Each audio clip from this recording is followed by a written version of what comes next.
So in this video, I'm going to be talking about the most effective way to do business development as a recruitment consultant. Now, depending on where you work, how long you've been in the industry, your views may differ and it may be slightly different to me.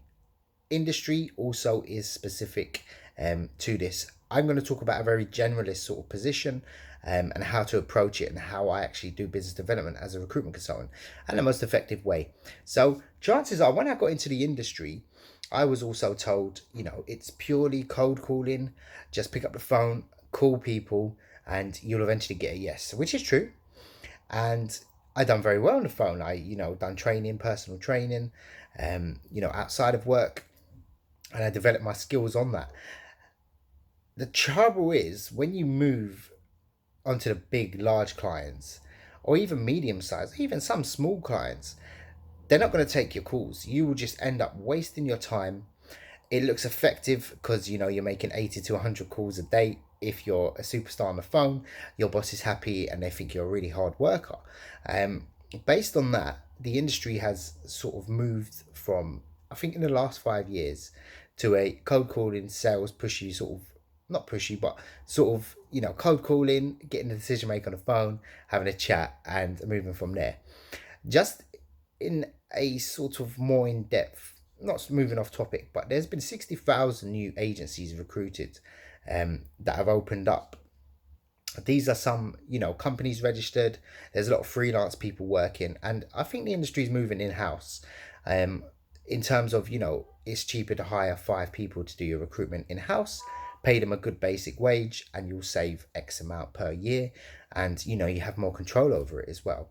Quality may drop, but as long as the positions get filled and you have the right sort of in-house internal recruiters working for you, I don't think going back to cold calling it's that effective. The rebuttals you have is PSL. We don't take calls from recruiters.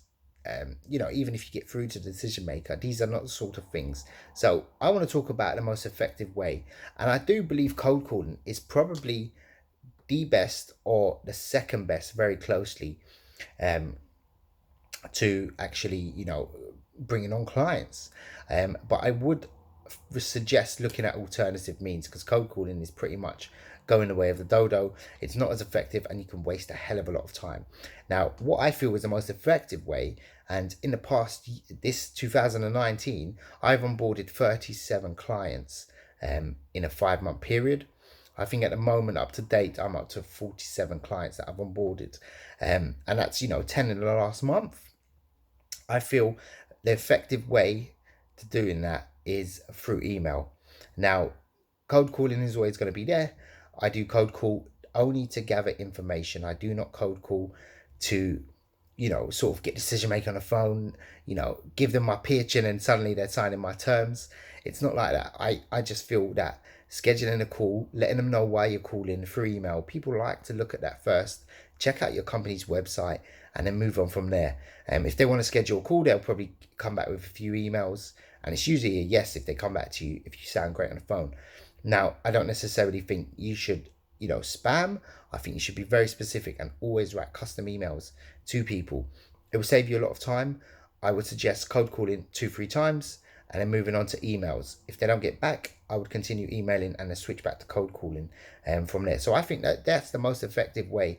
And just to put it in perspective, if you don't work in recruitment, onboarding 47 clients in 2019, give and take a lot of holidays taken, a lot of time off, and a lot of resourcing, that is a huge amount compared to my colleagues who have onboarded 2 or 3. And some of mine are blue chip, and it's not necessarily from hard work, it's just being smart with it. So yeah, I'll probably be doing a lot more videos on business development, probably making some live calls as well, see how I actually make it, what I say, and my follow-up steps from there.